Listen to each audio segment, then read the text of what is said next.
안녕하세요. 저는 경기에 살고 있는 30대 여자입니다. 지금부터 제가 들려드릴 이야기는 파란만장하고 우여곡절 끝에 아이와 함께 오순도순 살고 있는 저의 실제 이야기입니다.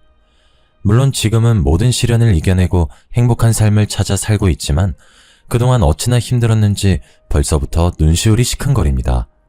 제 이야기가 어떻게 들리실지 모르겠지만 같이 공감하며 웃고 울고 나누고 싶어 용기를 내어 글을 쓰게 되었습니다. 저는 태어나자마자 부모에게 버려져서 고아원에서 성인이 될 때까지 지냈어요. 바람이 선선하게 부는 어느 가을날 고아원 문 앞에 덜렁 포대기에 쌓여 뉘어 있었다고 하더군요. 이름도 없이 생년월일만 적신 쪽지와 함께 발견된 저는 출생신고조차 제대로 되어 있지 않았다고 했습니다. 고아원 생활은 너무나도 힘들었어요. 정신적인 부분으로 힘들었다기보단 제대로 먹지 못하여 늘 배가 고팠고 낡은 옷을 서로 물려입고 돌려입다 보니 자연스럽게 학교 생활에서도 주눅이 들게 되더라고요. 깡마른 몸에 수더분한 몰골이 친구들 사이에 자연스러운 놀림거리가 되었습니다.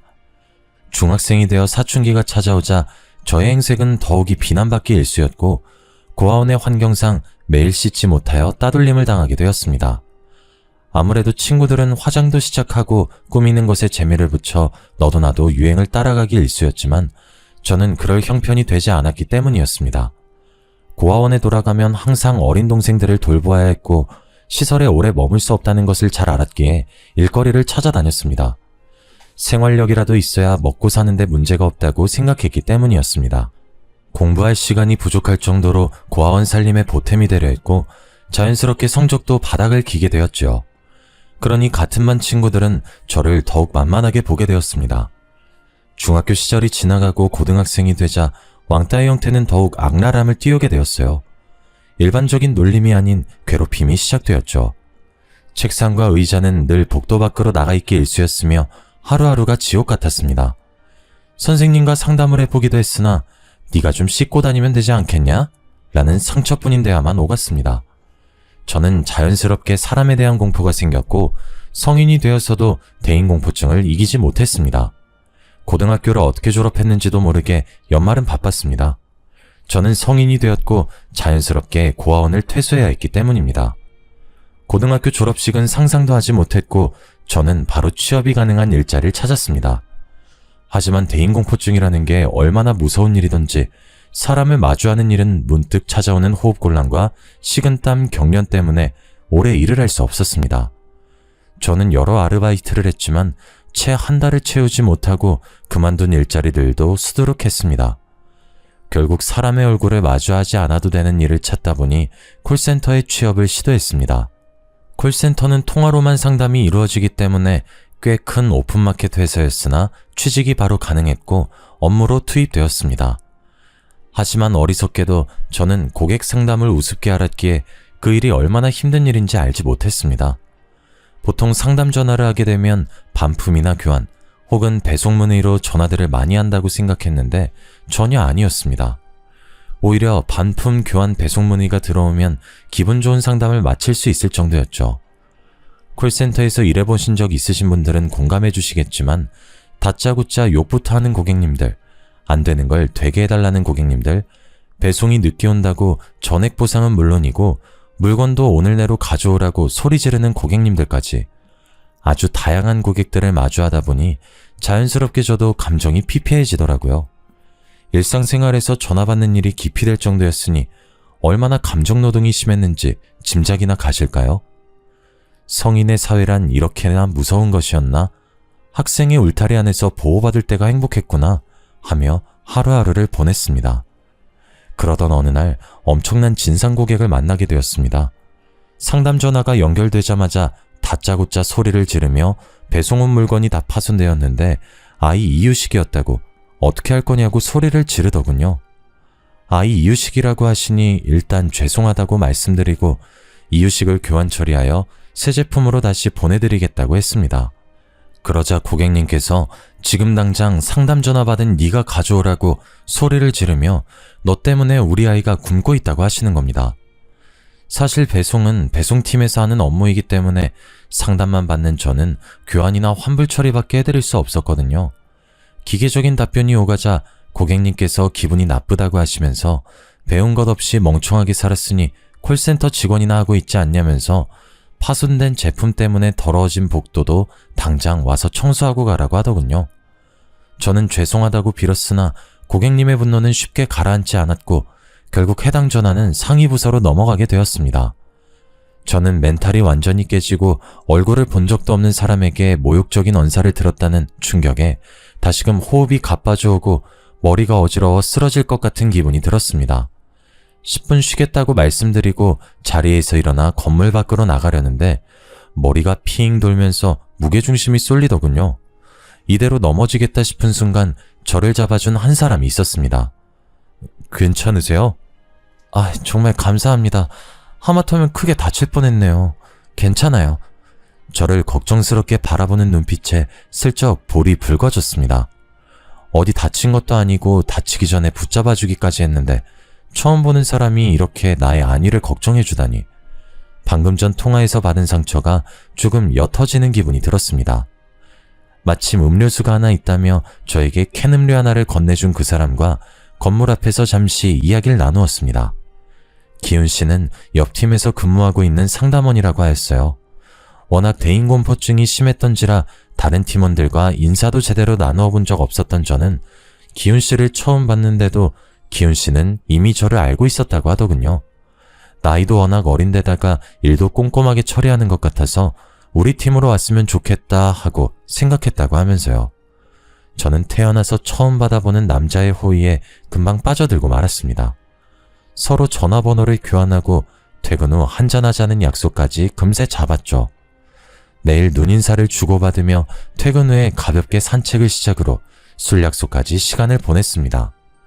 자연스럽게 기훈 씨와 손을 잡기 시작했고 헤어짐이 아쉬워 함께 밤을 지내기도 했습니다. 그렇게 자연스럽게 연인 사이가 되었어요.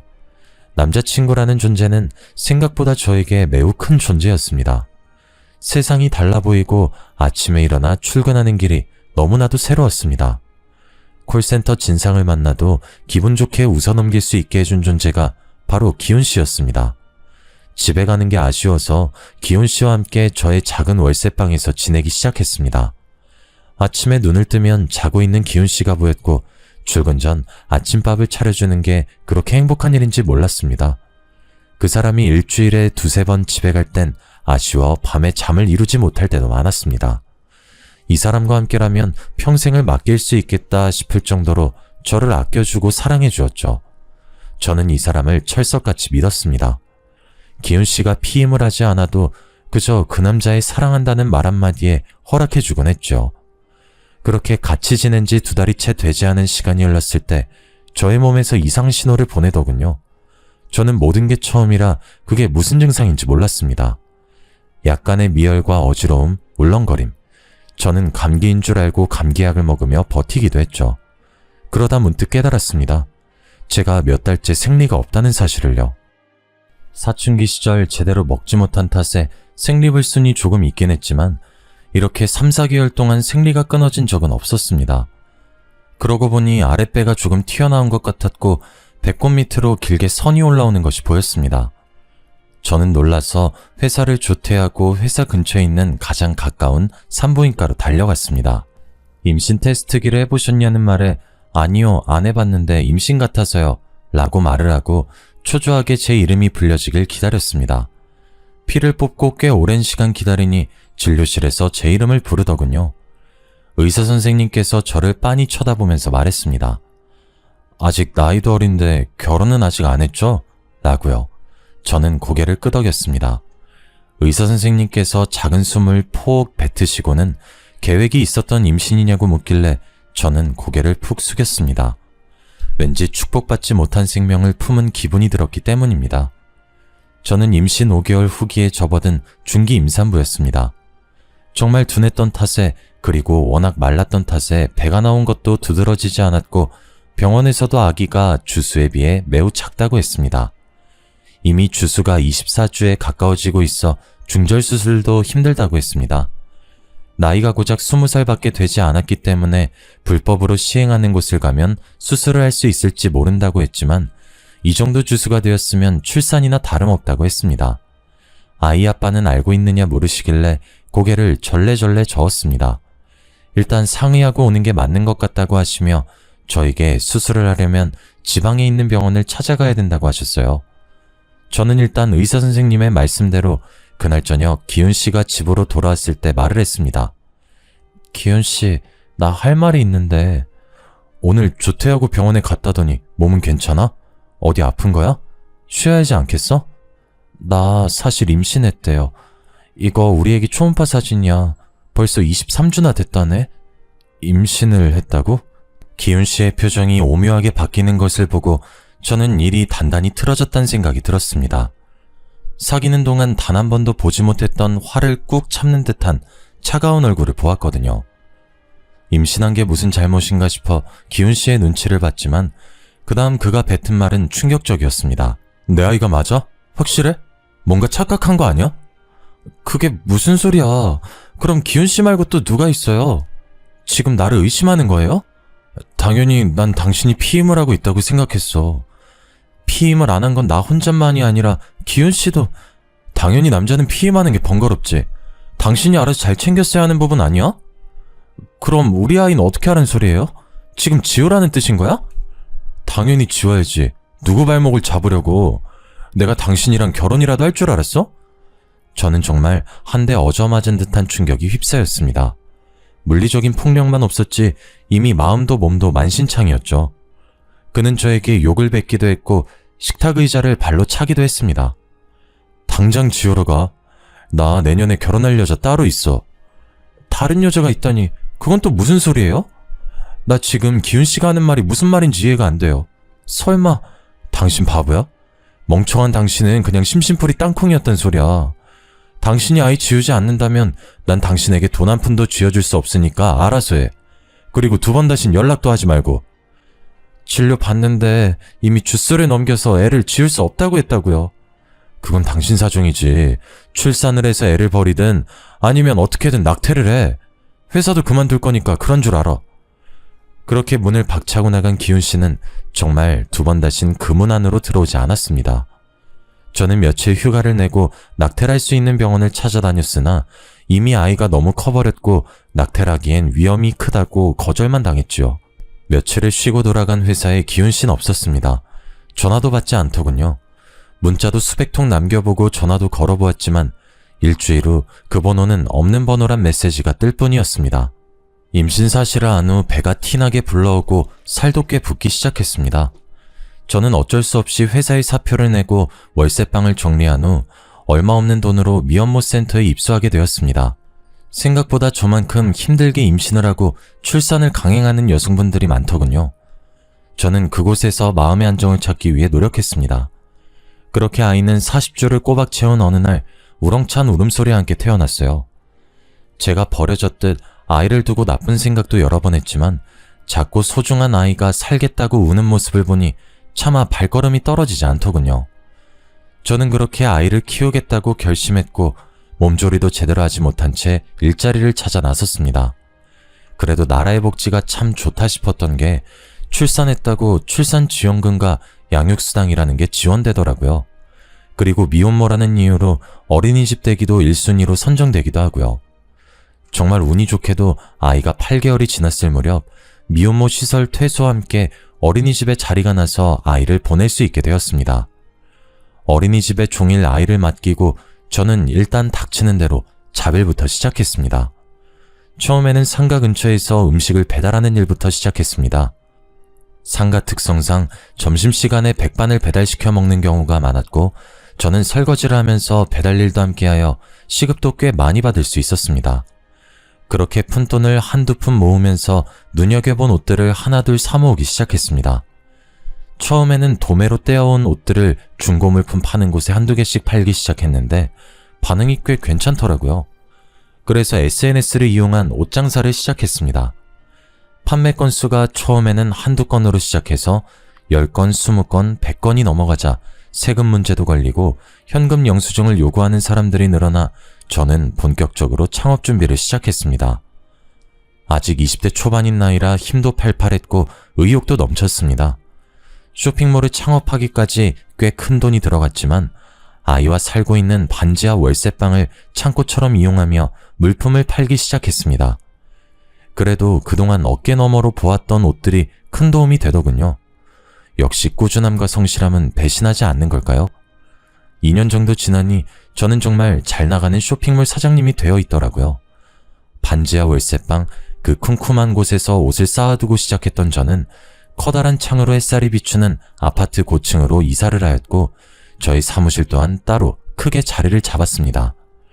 이제 더 이상 옷이 습기를 먹을까 냄새가 나지 않을까 하는 고민은 하지 않게 되었습니다.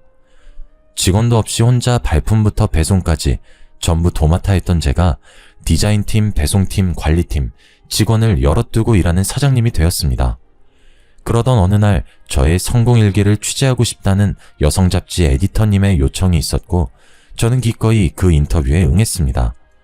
저의 과거부터 성공하기까지 상세하게 나열하진 않았지만 큼지막한 사건들이 잡지에 실렸고 저의 단단함을 보고 응원해주신 분들로 인해 쇼핑몰은 더욱 잘되기 시작했죠. 그렇게 가난하고 힘들었던 제가, 대인기피증의 왕따였던 제가 이제는 그 모습을 다 벗어던지게 된 겁니다. 문제는 제 인터뷰를 본 기훈 씨에게 연락이 오기 시작했다는 겁니다. 오랜 시간 만났다는 그 여자친구와 결혼을 했으나 결국은 이혼을 하게 되었고 그동안 저를 그리워했다. 심지어 그렇게 지우라고 난리치던 아이까지 보고 싶다고 하는 겁니다. 저는 딱 잘라 거절했습니다만 친자가 일치할 경우 자신에게도 친권이라는 게 있다고 하면서 아이를 데리고 가겠다고 협박을 하였습니다.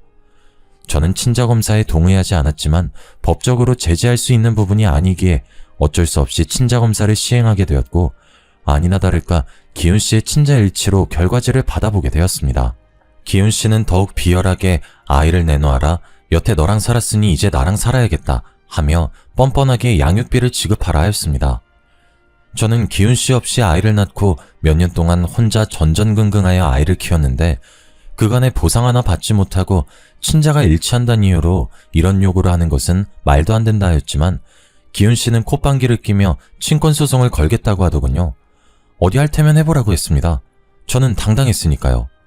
기훈 씨는 정말로 저에게 소송장을 보냈습니다. 어찌나 어이가 없던지 순식간에 멘탈이 바사삭 부스러지는 느낌이었습니다. 직원들을 퇴근시키고 샘플 원단을 보기 위해 거래처 사장님을 기다리면서 소장을 읽는데 그의 그 극악무도함에 치가 떨려 눈물이 주룩주룩 흐르더군요. 한참을 울고 있는데 헛기침하는 소리가 들리더군요. 거래처 사장님께서 제가 소장을 받고 울고 있는 걸 보고 계셨더라고요. 무슨 일 있으시냐고 물어보시는데 저도 모르게 오열하고 말았습니다. 제가 혼자 감당해내기엔 너무나도 큰일이었고 그럴 리 없겠지만 혹여라도 아이를 빼앗기면 저는 어떻게 살아야 하나 막막했기 때문입니다. 소장을 슬쩍 본 사장님께서 이런 일은 더 강단 있게 나가야 한다고 하시면서 잘하는 변호사가 있으니 도움을 좀 받아보는 게 어떻겠냐고 먼저 손을 내밀어 주셨습니다. 원단 샘플을 한가득 가지고 오셨지만 지금 이게 중요한 게 아니라고 하시며 제 손을 끌고 변호사님을 찾아갔습니다. 제 사정을 전부 들으신 변호사님은 이런 사건은 무조건 제가 이기게 되어 있다고 하시며 걱정하지 말라고 하셨습니다. 마음을 편안하게 먹고 협박받은 내용의 증거가 필요하니 문자나 통화 녹음이 있으면 전부 저장해두고 전달해달라고 하셨습니다. 법에 대한 지식이 방대한 사람이 직접 걱정 말라 위로를 해주니 더할 나위 없이 든든해지더군요. 저는 그 이후에 기훈 씨에게 온 모든 연락을 저장해두었고 그것을 모두 증거로 제출했습니다. 소송은 꽤 더디고 길어졌어요. 저는 몇 번이고 포기하고 싶었지만 그럴 때마다 거래처 사장님께서 용기를 주셨습니다.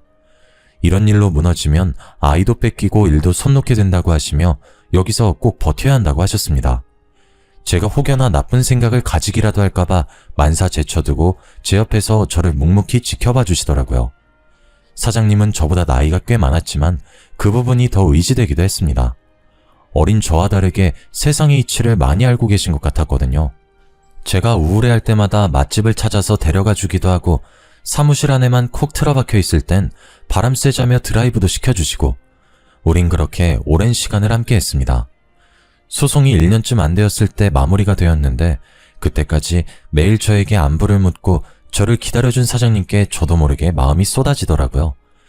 당연히 소송은 승소하였습니다. 친권과 양육권 모두 제가 가져올 수 있게 되었고 친부인 기훈 씨는 저에게 양육비를 지불하라는 판결을 받았죠. 기훈 씨는 그런 결과를 받아들이지 못하고 저에게 몇 번 더 연락을 시도했으나 사장님께서 모든 연락을 막아주셨고 변호사님께서도 법적으로 조치를 취할 수 있다고 언지를 주셨습니다.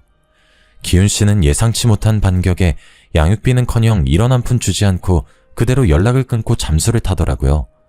제가 저런 찌질한 사람을 사랑했었다니, 나의 하나뿐인 소중한 아이의 친부라니 진절머리가 나더라고요. 또 한 번 시련을 이겨낸 저는 정말 돌멩이처럼 단단한 사람이 되었다고 생각했습니다. 그 일이 일어나기 전까지 말이죠. 저는 사장님과 진지한 만남을 가졌습니다. 저희 아이와도 잘 놀아주고 정말 애정을 듬뿍 담아 대하는 것이 느껴졌기 때문입니다. 지나칠 만큼 과분한 사랑에 가끔 이질감이 느껴지기도 했습니다만 워낙 나이 차이가 있는지라 그 나이의 감성을 제가 따라가지 못한다고 생각했죠. 어느덧 아이가 7살이 되고 저에게 가끔 "난 왜 아빠가 없어요?" 하고 물을 때마다 꼭 죄인이 된 기분이 들었습니다. 이 사실을 사장님도 알고 있었어요. 저는 아이에게 얼머부리기 바빴지만 사장님은 조금 달랐나 봅니다. 저에게 청혼을 하더군요. 오브 다이아 반지를 내밀며 저에게 결혼해줬으면 좋겠다고 하는데 그 반지가 제 손에 꼭 맞아서 들어가더군요. 처음 받아보는 반지에 눈물이 왈칵 쏟아졌습니다. 직원들에게도 꽤나 축하를 받았어요. 그렇게 결혼합시다 라는 말과 함께 결혼 준비가 시작되었습니다. 처음 하는 결혼식이다 보니 준비할 게 한두 가지가 아니더군요.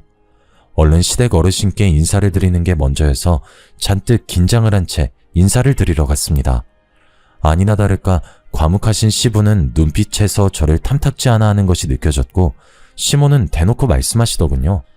"아무래도 우리 아들은 초혼인데 넌 애 딸린 여자다 보니 썩 반갑진 않구나." 저도 제가 우민 씨와 꼭 맞는 사람이라고 말씀드릴 순 없지만 누구보다 내조 열심히 하면서 잘 살겠습니다. 그래도 돈은 좀 있다고 하니 구색은 제대로 맞춰줬으면 좋겠는데 그 정도는 내가 바래도 되겠지? 제가 어떤 걸 준비하면 될까요? 예단 말씀하시는 거죠? 네가 고하다 보니까 아는 게 없을 것 같아서 내가 미리 준비해놨다.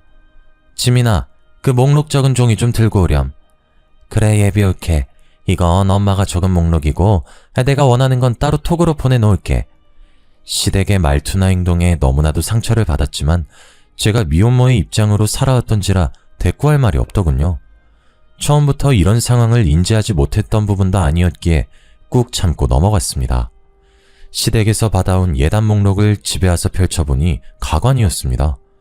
각종 브랜드의 TV, 냉장고, 김치냉장고 물론이며 소파에 침대에 홈시어터, 시부의 골프채 목록까지 다양하게 적혀있더라고요. 시모의 명품 가방, 모피까지 적혀있는 목록만 다 합쳐도 수천을 쏟아부어야 가능하겠더라고요. 우민 씨를 붙잡고 이 목록은 과하다, 여기서 정말 필요한 것 몇 가지만 체크해달라 요구했지만 우민 씨도 남처하단 입장이었습니다. 네가 어리긴 하지만 그래도 아이도 있고 돈도 있고 하니까 이번만큼은 우리 부모님 욕을 따라줄 순 없을까? 이건 너무 과해요, 사장님. 사장님께서 지난번에 TV도 새로 샀다고 안 하셨어요? 그땐 55인치 TV를 샀는데 우리 부모님께서 큰 TV를 원하시나봐. 75인치 정도면 적당할 것 같아. 있는 살림이 있는데 이 모든 걸 새로 산다니 좀 부담되긴 하네요. 지금 우리 집에 있는 걸 가져오면 되지. 부모님 댁에 새 거 해드리고. 우리 신혼집에 시댁 물건을 갖다 놓자고요? 예단을 줄이고 우리 집에 새 거를 둬야 맞지 않을까요? 어차피 신혼집도 지금 네 집에서 시작할 건데 굳이 우리가 뭘 살 게 있을까? 나 몸만 가면 되잖아. 저는 정말 뭐가 맞는 건지 헷갈리기 시작했습니다. 무난한 결혼 생활을 하려면 부모님께 맞춰야 된다는 말에 수긍이 되지 않았어요. 그동안 혼자 고생하며 이루어낸 모든 것들이 쉽게 빼앗긴 기분도 들었고요. 하지만 사장님의 입장도 있고 저에게 하자 있는 사람이라 이 정도는 충분히 해줘야 한다는 시부모님의 말씀에 저도 모르게 가스라이팅이 되었나 봅니다. 결국 어리석은 저는 그 모든 예단을 들어드리기로 결심했어요. 하지만 예단 목록은 거기서 그치지 않았습니다. 제가 예단을 모두 해드리겠다고 말씀드린 날 신우이에게 톡이 도착했어요.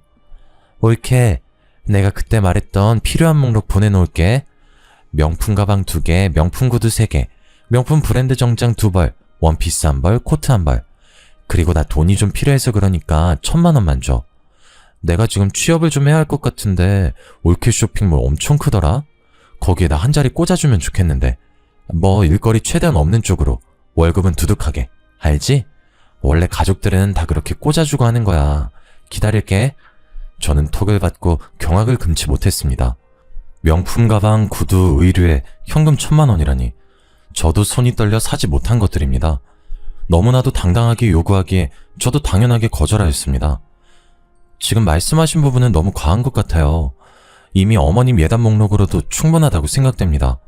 말씀하신 명품 가방이나 의류들은 저도 비싸서 구매하지 못한 것들이에요.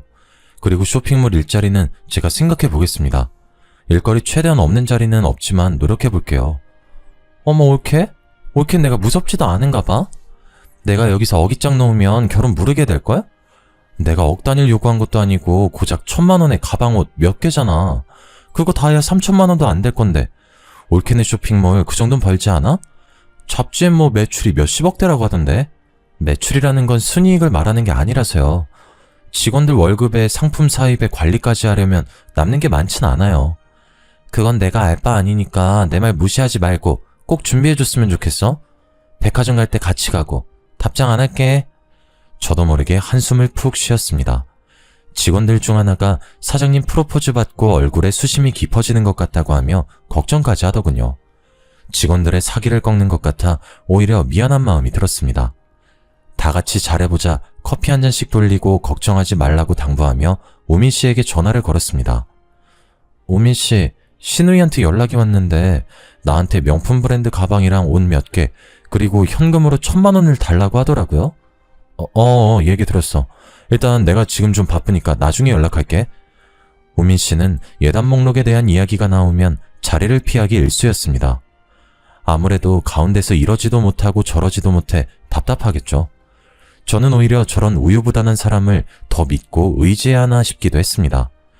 하지만 그 사랑이 뭔지, 저에게 보여주었던 헌신적인 모습을 앞으로도 기대하며 그의 불편함을 위해서라도 예단 목록을 모조리 다 맞춰가야겠다는 결심을 하게 되었습니다. 식장 예약을 마치고 예약금을 걸고 스튜디오 촬영과 드레스 업체를 고른 뒤 시모의 손에 이끌려 예단 품목을 결정하러 백화점에 갔습니다. 항상 최고급만 써왔다고 하시며 각종 브랜드 상품 중에서도 가장 비싸고 가장 잘 나가는 모델들로만 쏙쏙 골라 계약을 하는 모습을 보니 약간 씁쓸함이 남았지만 그래도 하나하나 결제할 때마다 즐거워하시는 걸 보니 또 한편으로는 잘했다 싶기도 했습니다. 진즉 기쁜 마음으로 돈 좀 쓸 걸 괜히 내키지 않아 하다가 우미 씨까지 스트레스 받게 한 것 같아 미안한 마음도 들었습니다. 현재 짐이 있으니 결혼식 끝나고 신혼집에 시댁 물건들 옮기고 시댁으로 새 가구 가전을 배송받기로 예약까지 다 걸어뒀습니다. 신우이는 백화점 갈 때 자기 물건도 같이 샀으면 얼마나 좋았겠냐고 투정 부렸지만 시댁 예단 물품으로도 너무 힘들었기에 다음을 기약하였습니다. 하나하나 잘 풀려가고 있다고 생각이 들었지만 진짜 복병이 시작되었습니다. 쇼핑몰에 한 자리 달라던 신우이가 하루도 빠짐없이 사무실에 출근을 했기 때문이죠. 사무실 주소도 알려주지 않았는데 어떻게 검색을 해서 찾아온 건지 우미 씨를 추궁했지만 우미 씨도 알려준 적 없다고 선을 그었습니다. 진실은 아무도 알 수 없지만요. 제가 외근을 나가는 동안에도 사무실에 죽치고 앉아서 허구한 날 통화에 직원들에게 사사건건 시비를 걸어댔습니다. 하루는 일하고 있는 디자인팀 직원에게 커피 심부름을 시키질 않나, 또 하루는 창고 재고 관리를 하는 직원에게 창고에 먼지가 많다며 청소는 언제 하는 거냐고, 먼지가 많으면 목이 아프니까 빨리 청소하라고 되도 않는 갑질을 하고 있더라고요. 참다 신우이에게 말도 해봤지만 올케가 물으니까 아랫사람들이 일을 제대로 하지 않은 거야 라며 오히려 저를 나무랐습니다. 백날 말해봐야 속이에 경일 끼다 싶어 저도 좋은 게 좋은 거라고 직원들을 다독여가며 조금만 참아달라고 했습니다. 어느 때와 다름없이 공장의 샘플을 확인하러 다녀오니 왼수 같은 신우이가 어딜 갔는지 보이질 않더라고요. 이제야 숨 좀 돌리겠다 싶어 직원들과 마무리 작업을 하고 샘플을 확인하고 있는데 직원들 얼굴이 영 좋지 않더군요. 무슨 일 있냐고 물어봐도 대답이 없고 재고관리팀 직원 하나는 그만두고 싶다는 의사를 전해왔습니다. 초창기부터 오랜 시간 함께했던 직원들이라 마음이 좋지 않아 사정이 있으면 잠시 휴가를 주겠다고 했으나 더 이상 이곳에서 일하기 힘들다고 눈시울을 붉히더라고요. 알고 보니 신우이가 제가 없는 사이 직원들을 또 잡돌이 했더라고요. 내가 내일 지민 씨에게 잘 말해볼게. 여기서 그만두면 내가 너무 서운할 것 같아. 사장님, 저 정말 못 버티겠어요. 아까도 사진 보정하고 있는데 와서는 저 모델이 시원치 않다면서 자기가 모델하면 어떻겠냐고. 신우이가 나이가 몇인데 그런 소리를 했단 말이야? 네, 그러면서 요즘 다 포토샵으로 만지는 거 아니냐고, 자기가 하면 더 잘할 수 있다고 사장님한테 이야기를 해달라고 어찌나 조르던지. 내가 잘 말할게. 더 이상 사무실 오지 말라고도 할게. 응? 조금만 기다려줘. 이미 여기서 월급 받고 일하는 거라면서 자기한테 대들지 말라고 이제 사장 가족이라고 그러던걸요? 저 못하겠어요, 정말. 저는 정말 머리가 지끈 아팠습니다. 어떻게 일궈낸 회사인데 사이 좋았던 직원들까지도 괴롭다고 할 정도니 우민 씨의 자상함만 아니었어도 집안만 봐서는 언제라도 파혼하고 싶은 심정이었습니다. 퇴근 시간이 다가와서 직원들을 보내고 사무실에 혼자 앉아 장부를 보고 있는데 장부 내용이 약간 이상했습니다. 급히 퇴근길에 나선 격리 직원을 불렀습니다. 다행히 아직 회사 근처라고 돌아오겠다고 했어요. 분명 지난달에 외근비랑 부자재 값이 이게 아니었던 것 같은데? 장부 엑셀 파일 좀 볼 수 있어? 사장님, 그거 사실은... 왜? 내가 모르는 뭐가 있어? 이거 지금 횡령이야. 알지? 내가 자기 얼마나 믿는지. 내가 장부 기입은 다 자기한테 맡겼었잖아. 저도 잘 알죠. 그런데 제가 수정한 게 아니에요. 사업자 통장도 확인해보니까 일적 금액만큼 인출되어 있던데? 어떻게 된 거야? 자기 무슨 일 있어? 일은 제가 있는 게 아니라 그게... 그냥 속 시원하게 말해봐. 우리 둘밖에 없잖아. 그거 사장님 신우이 분이 한 짓이에요. 격리 직원의 말은 그랬습니다. 제가 신상품 준비를 위해 요즘 들어 외근이 잦았던 건 사실입니다. 제가 자리를 비운 사이 직원들에게 갑질을 했고 하다못해 격리 직원의 컴퓨터에 앉아 엑셀 파일을 열어보고 있더랍니다. 커피를 사러 잠시 외출한 사이 일어난 일이라 수기장부와 함께 정리를 해보니 금액이 몇십만 원 비어있기에 장부를 왜 수정했냐고 하니 본인이 어차피 다 쓸 돈이라고 돈 받기로 했다면서 사장한테 물어보라고 오히려 큰 소리를 치더랍니다. 그러면서 중간에 오해가 생겨 사장이 파혼이라도 하면 다 네 탓이라고 소리를 지르고 조용히 넘어가길 원하면 앞으로 종종 수정해달라고 했답니다. 그렇게 중간에서 횡령한 돈이 700만 원을 넘기고 있었더라고요. 물론 중간중간 통장 확인과 장부 확인을 하지 않은 저도 문제라면 문제지만 항상 오차 없이 일 처리를 했던 격리 직원을 믿고 있었고 신우이가 감히 사업자 통장까지 손댈 거라고는 생각도 못했었기 때문에 몰랐던 겁니다. 혹시라도 제가 파혼이라도 당할까 격리 직원은 속을 끙끙 앓았더군요. 제가 너무 화가 나서 몸을 부르르 떨자 직원이 입을 열었습니다. 사장님, 결혼 꼭 하셔야겠죠? 왜? 이거 말고 다른 일이 있어? 저 정말 한치의 거짓도 없이 사장님께 그대로 사실만 전하는 거예요? 저 의심하지 마세요. 왜 그래? 무슨 일인데? 사실 요즘 사장님 외근 나가실 때마다 그 신우이 분께서 회의실에서 자꾸 전화를 하시더라고요. 누군진 모르겠지만 친구 같기도 하고. 근데 통화 내용이 사장님도 아셔야 할 것 같아서요. 제가 엿들으려고 들은 건 아니었는데요. 뭔데 그래? 그분 말대로라면 남동생이 정말 제대로 호구 하나 물어왔다고 쇼핑몰 명의도 곧 자기 명의로 바꿀 거라고 하시면서 굳이 필요도 없는 가전제품이며 가구며 집 인테리어까지 싹 바꿀 거라고 하셨어요. 아니 정말이야? 그동안 내가 어떻게 해줬는데 이런 식으로. 그리고 어차피 가족으로 생각도 안 하는 버러지라면서 고아 출신이라 가족이라는 이름만 붙으면 다 진짠 줄 안다고 막말하더라고요. 조만간 건물도 하나 사달라고 해서 카페도 차릴 예정이니까 카페 차리면 와서 알바 좀 하라고. 심지어 사장님이 월급도 다 내줄 거라고 하면서 말하셨어요. 아니 잠깐만, 나 머리가 너무 아파서. 사장님, 제가 정말 오랜 시간 사장님과 함께 했고 친언니 같아서 하는 말이에요. 정말 저 집안 사람들 순 사기꾼 같아요. 제발 파혼하셔요. 지금 나한테 한 말 전부 다 사실이고 혹시라도 싸움이라도 생기면 증언해줄 수 있어? 당연하죠. 제가 혹시 몰라서 회의실 CCTV도 저장해뒀어요. 소리가 워낙 작게 녹음되긴 했지만 무슨 말인지는 알아들을 수 있어요. 정말 너무 고맙다. 이 은혜를 내가 어떻게 갚아야 할지. 사장님만 행복하시면 돼요. 어서 빨리 저 썩은 집안에서 탈출하시길 바랄게요. 저는 격리 직원에게 CCTV 영상이 담긴 USB를 받았습니다. 그간 횡령해간 증거가 담긴 장부 원부 또한 들어있었습니다. 이제 일말의 정도 다 떨어졌고 우민 씨가 손이 발이 되도록 빈다 해도 되돌아갈 생각이 들지 않았습니다. 이제서야 콩깍지가 벗겨진 거였죠. 그날 저녁 퇴근을 하고 아이와 함께 시간을 보내면서 아이에게 다시 한번 미안하단 말을 했습니다. 아빠가 생길 거라고 좋아했었는데 들어주지 못할 것 같다고 하니 아이가 저를 꼭 안아주더군요. 나는 엄마만 있으면 돼. 엄마를 제일 사랑해. 라고 하면서요. 한참을 울다 마음을 정했습니다.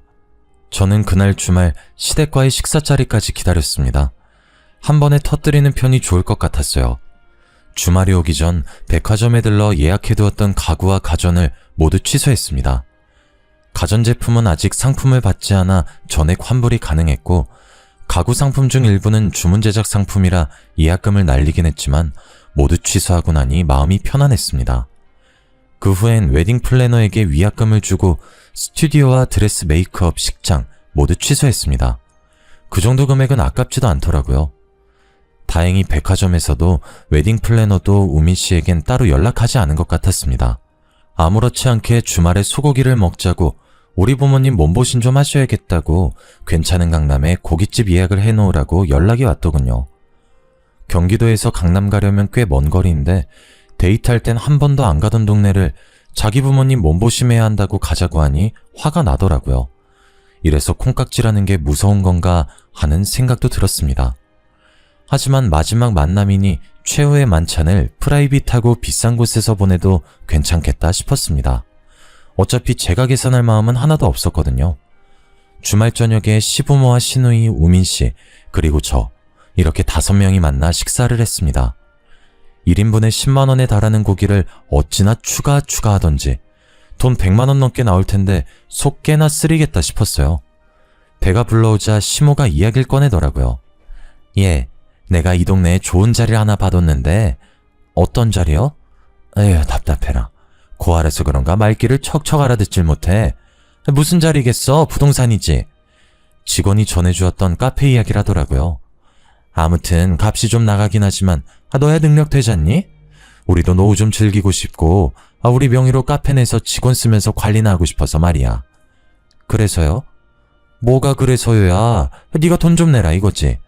보증금 2억에 인테리어까지 하고 다달이 나갈 월세, 관리비, 직원 월급 그것 좀 마련해놔. 저는 더 이상 참을 수 없었습니다. 얼굴에 물이라도 끼얹고 싶었지만 그건 꾹 참았어요. 티끌 하나 잡음 없이 깔끔하게 처리하고 싶었습니다. 전 더 이상 못하겠네요. 우민 씨랑도 결혼하지 않겠습니다. 제가 저 말을 했을 때 그 가족들의 표정을 사진으로 어찌나 남기고 싶던지 다들 벙찐 얼굴로 저에게 모든 시선이 꽂히더군요. 저는 눈도 마주치지 않은 채 식사 자리를 정리했습니다. 제가 준비했던 예단들은 당연히 이미 취소했고요. 결혼 준비했던 모든 것들 위약금 물고 해지했습니다. 웨딩 플래너에게 연락하셔도 좋아요. 당신 나랑 한마디 상의도 없이 이게 무슨 짓이야? 내가 이래서 못 배운 애들이랑은 상종하는 거 아니라고 했잖아. 그깟 돈 좀 번다고 유세 떠는 거야? 네가 뭐가 잘나서 파혼이야? 그 입 다무시죠? 지민씨, 그동안 저희 회사 공금 횡령한 증거 다 가지고 있습니다. 제가 이걸로 소송이라도 걸면 어떻게 배상하시려고요? 뭐라고? 그동안 알차게도 조작하셨던데 저희 유능한 직원이 이중장부로 관리해두고 있어서요. 회의실에서 통한 CCTV 내용도 가지고 있습니다. 야, 너 그거 불법 촬영 아니야? 아무 말이나 막 하지 마시고요. 호구를 물어왔다고요? 쇼핑몰 명의도 바꾸고 카페도 차릴 거라고요? 누구 마음대로요? 시모의 날카로운 시선이 시누이를 향해 가자 시누이가 이를 그르쳤다는 생각이 들었는지 눈꼬리를 확 내리더군요. 그거야 그냥 가족 되는 거니까 그렇게 하면 어떨까 싶어서 한 말이지. 친구랑 통화하면서 뭐 내 생각도 말 못해? 그게 생각만으로 끝나지 않으니까 문제죠. 제가 미혼모라 하자 있다고 고아라서 배운 게 없다고 하셨죠 그동안? 그걸 뭐 또 그렇게 마음에 담아두고 그래? 그냥 주책맞게 한 소리지. 배운 게 없고 하자 있는 사람이라 제 맘대로 하려고요. 더 이상 우미 씨랑 결혼 준비 못하겠고요. 앞으로 저희 사무실에도 찾아오지 마시고요. 혹시라도 저한테 연락한다거나 절 찾아온다거나 하면 경찰에 바로 신고하고 고소 준비할 테니까 그런 줄 아세요. 그 가족들 모두 아무 말도 못하고 우물쭈물해 있는 사이 저는 가방을 들고 일어섰습니다. 제가 파혼하는 마당에 계산까지 해야 할까요? 제가 먹은 건 별로 없지만 잘 먹었습니다. 그렇게 저는 뒤도 돌아보지 않고 그 자리를 박차고 나왔습니다. 속으로 어찌나 통쾌하던지 얼른 집에 가서 아이랑 치킨이나 시켜 먹어야겠다고 생각했습니다.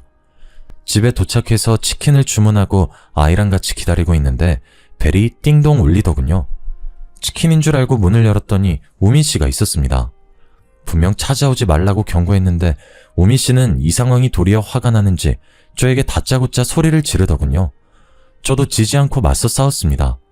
아이 앞에서 할 행동은 아니지만 저도 눈에 보이는 게 없었거든요. 세상 물정 모른 거 걷어줬더니 이게 무슨 짓거리야? 우민 씨가 뭘 모르는 거지. 내가 왜 10살이나 많은 늙은이한테 시집가면서 재물까지 갖다 바쳐야 돼? 뭐가 어째? 내가 찾아오면 경찰에 신고한다고 했지.